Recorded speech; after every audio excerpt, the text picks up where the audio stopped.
Aloha. Welcome back to the Dread Planet. My name is Tiki C. My goal for this video series is to convert 50 blueprints for use on this planet. I've done 35 so far. I have searched through the most popular blueprints of all time on the Steam Workshop, looking for blueprints that would fit into the abandoned theme of this planet. And for each blueprint, I spawn it in this creative game, take a quick tour of each, remove devices and blocks that wouldn't be found on this planet, damage the building randomly, replace blocks with destroyed or truss blocks, paint on some dirt, save, and celebrate. So for today, I have 5 more blueprints to convert. And the first one is the level 5 Start Hideout by High Warlord Dutch King. Argidome, one or the other, 108 by Feral Mouse. Proteus 04 Outpost by a Child. Z Factory by jdrafton. And Rascacielos Colonial by Guardian de la Via 2. Links to these blueprints can be found in the description below. Thank you to all of the authors for their artistic works and their contributions to the community. And a special thank you goes out to Revian for the Project Eden scenario. Are you ready? I am. Here we go.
Okay, we are done converting the hideout here.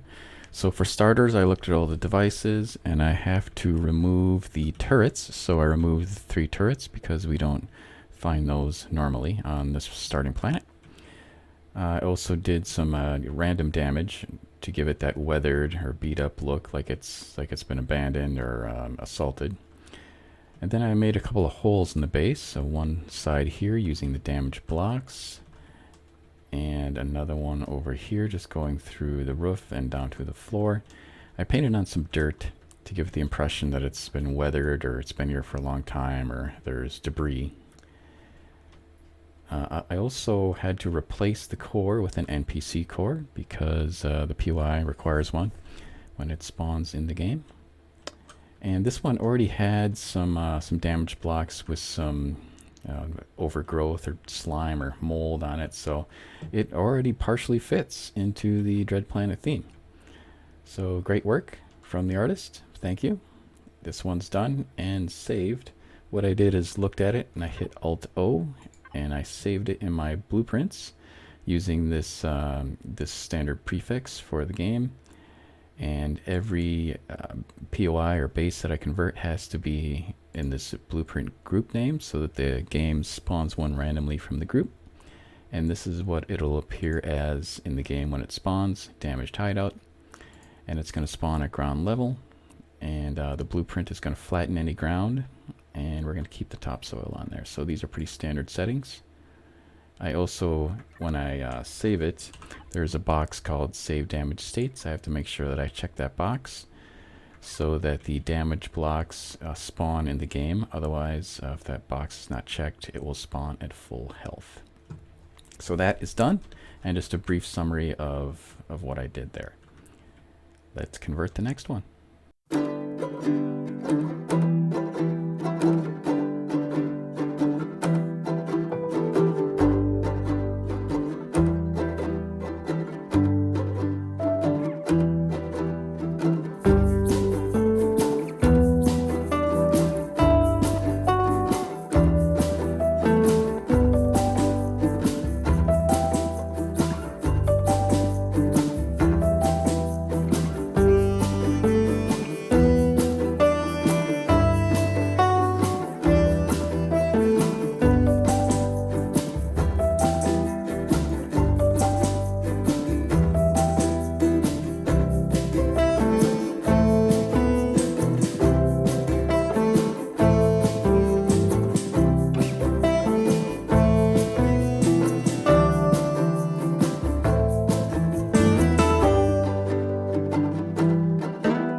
And we're all done converting this one. Similar procedure as the last one.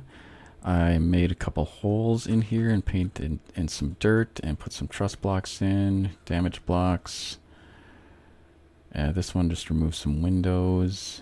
Same thing over here. So when the player finds it, they have to do a little bit of work to get it fixed up, or they just choose to salvage the whole thing. I had to replace that core. And plenty of boxes in here. It's always good for the player to find some cargo boxes and some loot in here. Otherwise, this one is good to go. It is saved, and we're done with that. Next.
All done. This one you saw me remove the crew. This entrance had a really cool decontamination chamber here, and then a bunch of security on both sides. So I had to remove all the crew and the ATM because we don't find those on this starter planet. And then explosive charges are on the core, and the core has to be readily accessible for the player. Replace the core with an NPC core. There are two hangars. Hangar 2 had the door blown out, and there's get pieces of destroyed block scattered around everywhere. Whereas Hangar 1 remained relatively intact, so the player can use this with little to no modifications. This hallway, the ceiling was blown out, but the side rooms were untouched, so the player will be able to find a fridge or some food in it, which is always good. And there might be some loot in these boxes here. Otherwise, I removed the turrets and did some just random damage all around. Removed the repair bay and the repair console, and saved this one, and this is done. Next.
All right, this one is done. This was a fun one, and there was some challenges, so let's talk through it. Before I do, I did the standard conversion, just did some random damage and blew some holes in here, and that side right there. And there's also a deconstructor, a furnace, and an advanced constructor in here. These three are very rare in themselves, but I kept all three in here. I was feeling generous today. So yeah, this would be a good find for a base. Here's the fun part. So when I was working on this area, I noticed that if I go down a little bit, all of these parts are down here. The fuel tanks, these cargo boxes, these O2 tanks, solar capacitors, the generator. So everything is underneath the floor. So this makes it a little bit tricky because when the building spawns, I have to make sure it spawns at the right level, and I have to make sure that the player can get down here and access these things under the floor. So that is why I had to use these filler blocks. These are these blue blocks with the grid lines on it. What's a filler block? Well, what it does is it fills in dirt. Honestly, when the game spawns the POI, these filler blocks are going to be dirt. And I need to be able to spawn this base at the right level. So instead of it spawning it right at the bottom, I'm going to be spawning it, let's see. Actually, I am going to be spawning it right at the bottom. And then that should look good. Actually, I might have to. Yeah, okay. So I will spawn it at the top of these filler blocks.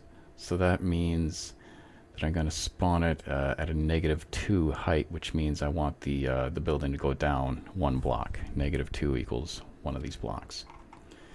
So whenever I use filler blocks, you also have to run a command called clear pivot, which is why I ran the command on this base, saved it, and then I spawned a copy and then saved it again, because that's the procedure in order for the clear pivot command to work. Why do we have to do clear pivot? Because when the game spawns it, we want it to spawn at the correct level, and we want the dirt to fill in correctly. So we have to run the clear pivot command, because it could spawn offset and there could be a gap in the ground, or it could look weird. So we just want to make sure that it spawns nicely and correctly in the game. So just for one final step, I'm going to look at this and hit Alt-O. And on the Z factory here, I'm going to click on Save Damage States. I'm going to overwrite that. And in the blueprint itself, when I double click on it, I want to make sure that their blueprint offset is -2, and I want to make sure that I remove the terrain. So this is a unique configuration for saving that you haven't seen me do yet in a YouTube video. So there you go. And then this has to be tested in a copy of the game to make sure it spawns correctly, because I might have to make some adjustments.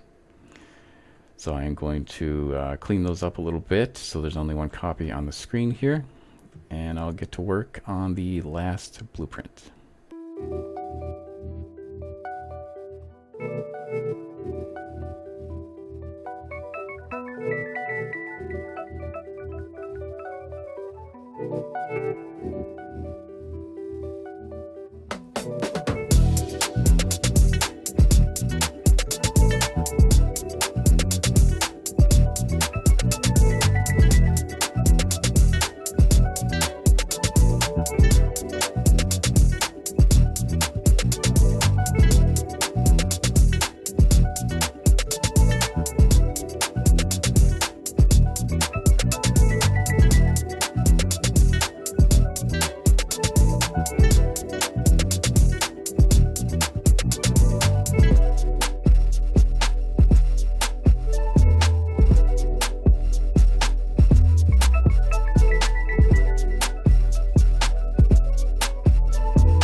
And we're done with this one. So this was an interesting one, and I have a question for you, the audience, on what to do next. So pretty much standard random damage everywhere. I blew out this side of the garage and put some bits and pieces, bits and bobs, to quote Spange. Damage inside, replace the core with an NPC core. I kept these guts pretty much intact. So for the skyscraper, this one is actually unfinished. So I'm going through here and I'm thinking to myself, do I furnish the place, or do I keep it empty for the player? And that's what I'd like to ask you. So let me know in the comments below, should I furnish this or leave it empty for the player? I'm curious for your feedback. I'm fine either way, so let me know on this one. Otherwise, I did this hole right here, assuming there was an attack from this angle right here. So these windows came off, and this pillar is pretty destroyed, and that might threaten some structural integrity. So that was the only damage I did here. But yeah, I just wasn't sure what to do with the rest of the tower there. So let me know in the comments. And that is it. We are done with 5 more conversions for a total of 40 blueprints converted. Thank you so much for joining me today. I look forward to talking to you again soon. Have a great day.